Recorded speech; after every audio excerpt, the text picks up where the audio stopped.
Hello guys, welcome to my channel. তো guys, আবার চলে আসলাম আমি ইকবাল হোসেন নতুন ভিডিও নিয়ে। তো গাইস, আমি আশা করি আপনারা আমার ভিডিওটা মনোযোগ সহকারে দেখবেন এবং সাবস্ক্রাইব করবেন, লাইক করবেন, কমেন্টস করবেন। আপনারা কোন ধরনের ভিডিও চান আমাকে বলবেন, আমি আপনাদেরকে ওই ধরনের ভিডিওই দেব। মূলত আমি বিদেশের ব্যাপারে ভিডিও বানাই, কীভাবে আপনারা বিদেশ যেতে পারবেন। তো সেইভাবে আমি আপনাদেরকে অনেক নিউজ দিয়ে থাকি। তো আজকে আবার চলে আসলাম নতুন একটা নিউজ নিয়ে। নেপাল, ভুটান কিভাবে আপনারা যেতে পারবেন রেলপথ। তো গাইস, চলুন শুরু করা যাক আজকের ভিডিও। ভারত হয়ে নেপাল, ভুটানে প্রবেশের দ্বার খুলছে বাংলাদেশ রেলওয়ে। বাংলাদেশ ও ভারতের রেল ট্রানজিট চুক্তির মাধ্যমে দিয়ে ট্রান্স এশিয়া নেটওয়ার্কে যুক্ত হচ্ছে বাংলাদেশের রেলওয়ের। এর মধ্যে দিয়ে বাংলাদেশের রেলপথ ব্যবহার করে ভারত নিজেদের ভূখণ্ড যেতে পারবে, আর বাংলাদেশ রেলওয়ে ভারতের ভূখণ্ড ব্যবহার করে যেতে পারবে নেপাল, ভুটান। প্রস্তাবিত চুক্তিতে 12টি রুটের কথা বলা হয়েছে, যেসব রুট ব্যবহার করে ভারতের মূল ভূখণ্ড থেকে বাংলাদেশের উপর দিয়ে 7 সিস্টার্স ক্ষেত 7 রাজ্য যোগাযোগ সহজ হবে। এক্ষেত্রে ভারতের ভূখণ্ড ব্যবহার করে নেপাল, ভুটানে যেতে পারা নিয়ে ধোঁয়াশা ছিল। বুধবার 26 জুন ধোঁয়াশা দূর করেছেন রেলপথ সচিব হুমায়ুন কবির ও বাংলাদেশ রেলওয়ের মহাপরিচালক শাহাদাত আলী। বাংলা নিউজকে দেওয়া সাক্ষাৎকারে দুজনে জানিয়েছেন, নতুন সমঝোতা স্বাক্ষরের মাধ্যমে বাংলাদেশ রেলওয়ের জন্য উন্মুক্ত হচ্ছে ভারতীয় রেলপথ দিয়ে নেপাল, ভুটান প্রবেশের দ্বার। নেপাল ও ভুটান যথাক্রমে 1976 ও 1984 সালে বাংলাদেশের সঙ্গে ট্রানজিট চুক্তি করেছিল, কিন্তু ভারতের ভূখণ্ড ব্যবহার করে বাংলাদেশের মালবাহী গাড়ি চলাচল করতে না পারায় সেটি খুব একটা কার্যকর হয়নি। এখন ভারতের সঙ্গে চুক্তি হওয়ার কারণে নতুন করে নেপাল ও ভুটানের সঙ্গে পূর্বে হওয়ার কার্যকর হওয়ার সম্ভাবনা জেগেছে। ভারত বাংলাদেশ রেল করিডোর নিয়ে নয়া চুক্তি। চলতি মাসের 22 জুন দিল্লিতে অনুষ্ঠিত এক বৈঠকে বাংলাদেশের প্রধানমন্ত্রী শেখ হাসিনা ও ভারতের প্রধানমন্ত্রী নরেন্দ্র মোদী 13টি ঘোষণা দেন। এ ঘোষণার 1 নম্বর রয়েছে রাজশাহী ও কলকাতার মধ্যে নতুন ট্রেন সার্ভিস চালুকরণ। ভারতীয় রেল করিডোর নিয়ে নয়া চুক্তি। এর মধ্যে দিয়ে দীর্ঘ 77 বছর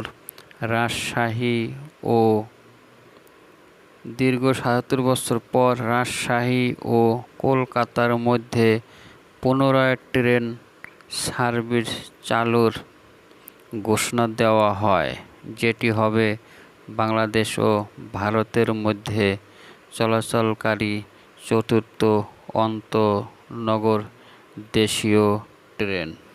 এছাড়া এই চুক্তির গুরুত্বপূর্ণ দিক হচ্ছে বাংলাদেশের ভূমি ব্যবহার করে ভারতের কলকাতা থেকে সেভেন সিস্টার্স ক্ষেত 7 রাজ্যর 12টি রুটে পণ্য ও যাত্রী চলাচলের সুবিধা। এ বিষয়ে ভারতীয় রেলওয়ের বক্তব্য নিয়ে বিস্তারিত নিউজ করেছে ভারতীয় প্রভাবশালী পত্রিকা দি টেলিগ্রাফ।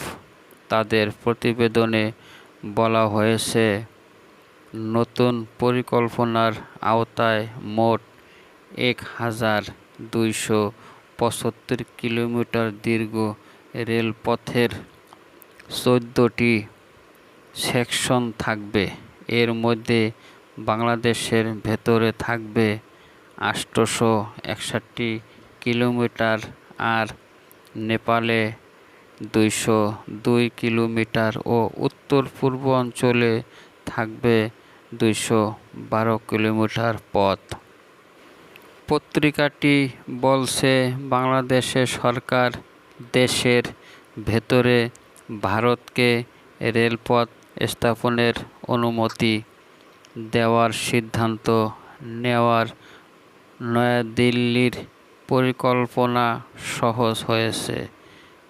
রেলওয়ের সূত্রে জানা গেছে, বাংলাদেশ মোট 861 কিলোমিটার, নেপাল 202.50 কিলোমিটার এবং উত্তরবঙ্গ ও উত্তর পূর্বাঞ্চলে 212 কিলোমিটার এলাকা জুড়ে জরিপ চালানো হবে। ভারতের সঙ্গে এই চুক্তির ফলে ভারতের মাটি ব্যবহার করে বাংলাদেশ রেলওয়ে নেপালে ও পণ্য ও যাত্রী পরিবহন করতে পারবে। প্রস্তাব অনুসারে ভারত ও নেপালের মধ্যে রেল সংযোগের জন্য অনুমোদিত রুট বিরাটনগর নিউ মালজং সেকশনে 190 কিলোমিটার নতুন রেললাইন নির্মাণের প্রয়োজন হবে। আর গলগালিয়া ভদ্রপুর কাজলি বাজার সেকশনে 12.5 কিলোমিটার নতুন রেল লাইন নির্মাণের প্রয়োজন হবে। অন্যদিকে ভুটানে যাওয়ার ক্ষেত্রে ভারতের রেলপথ ব্যবহার করে দেশটির সীমান্তবর্তী হাসিমারা স্টেশন যাওয়া যাবে। ট্রানজিট চুক্তিতে বাংলাদেশ কিভাবে লাভবান হবে? এমন প্রশ্নের জবাবে সিপিডিআর সম্মানীয় ফেলো মোস্তাফিজুর রহমান বলেন, রেল ট্রানজিট বাংলাদেশকে লাভবান হতে নেপাল ভুটানের সঙ্গে বাণিজ্য সম্প্রসারণ করতে হবে। ভারত যেমন আমাদের ভূখণ্ড ব্যবহার করে, আমরাও যেন তেমনি ভারতীয় ভূখণ্ড ব্যবহার করে এর সুযোগ সুবিধা নিতে পারি। ভারতের সঙ্গে যে 12টি রেলপথে আন্তঃদেশীয় সংযোগ স্থাপন করার উদ্যোগ নেওয়া হয়েছে, রেলওয়ে তাতে নজর রাখছে। বিরাল, রাধিকাপুর এবং মোগলহাট গীতল রোড। এখন প্রশ্ন হচ্ছে, 12টি রেলপথ আন্তঃদেশীয় সংযোগ স্থাপন করার ক্ষেত্রে বিনিয়োগ কিভাবে হবে? এ প্রশ্নে রেলওয়ের মহাপরিচালক সর্দার শাহাদাত আলী বাংলা নিউজকে বলেন, 2 দেশের একটা কমিউনিটি হবে। এখন স্টার্ট অপারেটিং প্রসিডিওর SOP তৈরি করতে হবে, ট্যারিফ প্ল্যান করতে হবে। সবে তো চুক্তি হলো, করা কিভাবে অর্থ লগ্নিত করবে সেটি আসবে। তারপর ট্রানজিট ও ট্রান্সমিশন পয়েন্ট দু ধরনের পলিসির কথাই চুক্তিতে আছে। এখন নেপাল ভুটানে কিভাবে পণ্য যাবে, কিভাবে আমরা লভ্যাংশ পাব সেটি নির্ধারণ করবে কমিউনিটি। এতে কোনো এক দেশ একভাবে লাভবান হবে এমন কোনো কথা নেই। যাই হোক গাইস, দেখা যাক রেলপথ চালু হলে কি হয়, আমরা তো দেখতেই পারবো। তবে আশা করি রেলপথ চালু হলে আমাদের জন্য অনেক সুযোগ সুবিধা হবে। আমরা বাংলাদেশ থেকে ডাইরেক্ট মাল নিয়ে নেপাল চলে যেতে পারবো। আমি গার্মেন্টসের কিছু মাল নিয়ে একবার নেপালে গেছিলাম, আমার অনেক সমস্যা হয়েছিল। তো এখন যদি রেলপথ শুরু হয় তাহলে আর কোনো সমস্যা হবে না। তো আমরা সবাই দোয়া করি এভাবে রেলপথ চালু হোক। তো ভালো থাকবেন, চ্যানেল সাবস্ক্রাইব করবেন। খোদা হাফেজ।